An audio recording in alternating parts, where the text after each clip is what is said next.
Matthew Meyer with the inbound. A little bit of a change as well. Malik Hardman into the game for Quincy, and once again, Zion Richardson, a name to watch on the offensive end for the Hawks, lighting it up early from three. He certainly did. Terrence Shannon Jr. trying to make a move. Lost the handle, and it will stay with the Fighting Illini. And on the point of Caridia there, Illinois taking it a little slower. Shannon as well with a little bit of a veteran move here. Just trying to take it one-on-one, knowing that's where Illinois has the advantage. Meyer gets fouled. That's just a veteran play. We talked about that earlier, and just the sort of taking matters into my own hands kind of feel. When you feel the game has gone not as much as you've expected and you can change that, that's exactly what happens. Meyer in the corner, a pump fake, trying to make a move on the baseline. He gets stuffed by a Hawk defender. It'll be a jump ball and a Hawk ball. Good defense there by Malik Hardman, staying with him, preventing that three. And then Hardman got the better end of that jump ball call as well. Hardman now with the inbound, finds Zelinskis. Illinois still employing this, albeit a little bit of a lighter press. Trying for some transition turnovers, although they haven't gotten a lot of them on the press. It's mainly been some cross-court passes at the top of the key. Mason Wujek now gets rejected by R.J. Melendez. Nice little give and go right there, but Wujek's inability to hang on with it for the quick turnaround gave Melendez the ability to swat that one away. And Meyer continues to struggle from three early on in this one. Yeah, Illinois with only one made three so far out of 14 attempts now. Once again, this team relied a lot on it last year. Yeah, we saw Alfonso Plummer and Trent Frazier absolutely light it up from three last year. And the transfers they brought in, the big men as well. Perimeter big men, Meyer in particular, as we just saw. Hardman lost the handle on that one, but it'll stay with the Quincy Hawks. Now it seems to be becoming more and more of a one-on-one game where guys are trying to go inside. In that case, Illinois crowding the Quincy ball handler to reset the possession, and now both teams are trying to take it in their own direction. A tug of war, as we talked about earlier.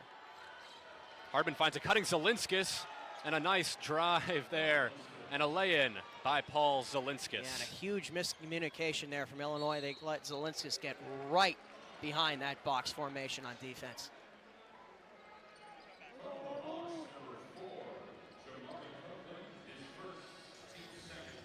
And now Terrence Shannon Jr. will go to the line. A foul committed by Jamari Coakley. Terrence Shannon Jr., the preseason All-Big Ten team guard. Actually a Chicago native too, although he's played the last few seasons at Texas Tech, and he actually was recruited by Illinois but chose Texas Tech. Made his return home in large part because of his relationship with now Illinois assistant coach Tim Anderson. Originally committed to DePaul when Anderson was an assistant there, and the two kept that relationship alive, and Shannon followed him back to his home state for his final year of college ball. And Shannon, a move, but he gets rejected by Hardman. It's gathered by Melendez, but his shot is no good, and then he gets fouled. Melendez in the right place at the right time there. The foul's starting to become a concern here, slowly but surely, for Quincy. A few early fouls committed in this first half. Already with three, a minute and a half having gone by here. Clark the inbound to Meyer, who finds Shannon. And Clark thinks about shooting the three and eventually does. It's off the front iron. Yeah, I don't know if that's one Brad Underwood wants them taking. Particularly, I mean, Clark with good off-ball movement, but he had waited, so his time had expired for a good look there. And just given the way the threes have gone in this game, he wants to be able to find another way for his team to get some production. There's good defense there by the Illini, but Clark eventually threw the ball into the hands of Paul Zelinskis, and then Zion Richardson laid it in for two. Yeah, just Illinois on the wrong end of that one. Aggressive on defense. But they have to keep at that because it will help them more than it will hurt in the long term. Hawkins now the cross-court pass to Sky Clark. And that shot is good. And that's one you want, though. The ones where they're open, where they're uncontested, where you have a little bit of room to work there. Dangerous pass from Hawkins, but it's a risk-reward play. And Clark showed it right there as well. Richardson now on Hawkins. And a hard fall. Melendez eventually gathers the board.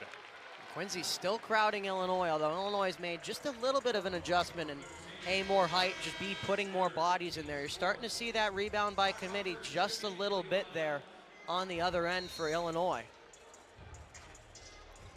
Although they will have a little bit of a smaller lineup right now after the break as Rogers came in for Meyer. There's a timeout on the floor. We will be right back.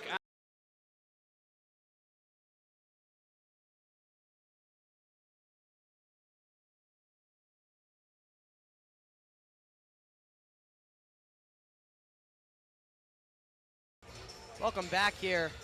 Brad Underwood and Steve Hawkins, the two coaches for this school's a longtime friendship between the two, but that's not the only bond that these two in-state schools share. A little bit of research done, and quite the historical nugget here. You have two Illinois basketball letter winners from the town of Quincy, Illinois. They actually both went to Quincy Senior High School, just a short walk away from the campus of QU. And first one, a name you may remember from the Harry Combs days, the 1950s, Bruce Brothers. Started for 3 years with Illinois in a double-double machine in high school. And the second one, a little bit more notable name to the younger generations, Bruce Douglas of the 80s. Still the all-time record holder for steals in Illinois with 324 in 4 years. And a good sign there for Illinois on the Melendez three. Starting to pick up those threes, the Illini are. And we are seeing another press by Brad Underwood's Illini. Zelinskis, a cross-court pass, finds Zion Richardson, who drives and gets the and one. Blocking foul called, and Zion Richardson will head to the line shooting one. And that was the ideal for the Illinois press, to try and play to their strength of transition ball and force some turnovers, but that's the way you beat a press. With quick ball movement there, it was feeding it into the inside, and from there, a nice individual play from Richardson to take it the rest of the way. He's now the leading scorer for the Hawks with 12. And when Illinois tried to force it to the outside in the first, denied them anything inside, he was their answer. He hit a couple of threes that really forced Illinois to rethink that strategy, opened up a little bit more of the inside, just a little bit for the Hawks.